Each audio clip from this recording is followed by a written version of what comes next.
Say specifically, but I think everything went well yesterday, and I think as we have a plan ready, and he kind of checks his boxes with his recovery after yesterday, I think we'll probably have something for you soon. Offense has been scuffling a little bit last 3 games, actually. Do guys start pressing at times like that? Well, we talked about last night the pressure. I mean, these guys have been playing under a ton of pressure here for months. So, what causes a 3-game slump? I've seen teams with no pressure, not hit for 3 or 4 days. You see teams that are 20 games over 500 have a bad 3 or 4 day stretch. I think it's just kind of the ebb and flow of baseball. So is it pressure? Maybe. Is it just baseball? Possibly. It's unfortunate the timing of throwing up 2 runs in 3 games, but I do think that there's better days ahead, and hopefully it starts tonight. There's been a lot of these stretches this season, a lot of 3 or 4 games where the offense hasn't been able to produce. Is there any commonality among these stretches that you guys are able to take? Well, I think it's fair to point out the injuries too. I don't think we're still not at full strength yet. So you're in the AL East, tough division.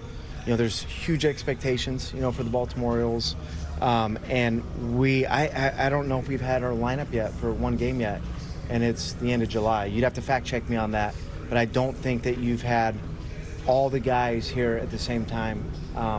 So I think that's a little bit part of it, right? And I think it's fair to point that out, that when you don't have all your regular players, that you're not going to perform the way that you want. And I do think in a lot of ways that even without our main guys, I think we've done well at certain points during the year. And it's something that we got to think more about the good than some of these stretches like now that we're going through that haven't been as good as we would like.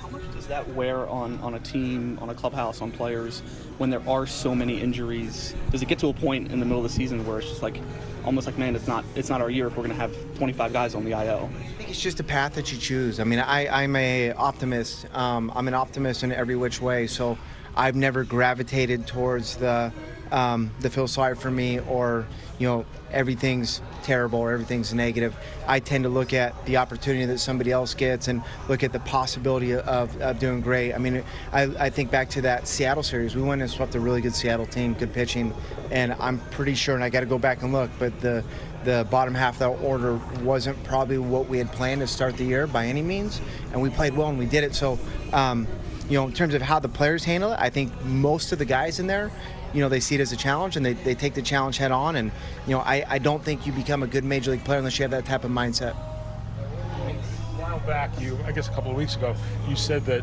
you thought Tyler Wells was about a week behind Bradish. Yeah. Is he heading down to Florida? Is he going to get into games? I'm pretty sure he's throwing lives tomorrow. So lives aren't in games, but as those lives go well, then they graduate to getting in complex games and then off on a rehab stint. Basayo has a little bit of an oblique. Do you have any more information to provide? Very loose amount of information I got on that last night with it. So we'll see kind of where it goes these next couple of days. Obviously, he's been doing great.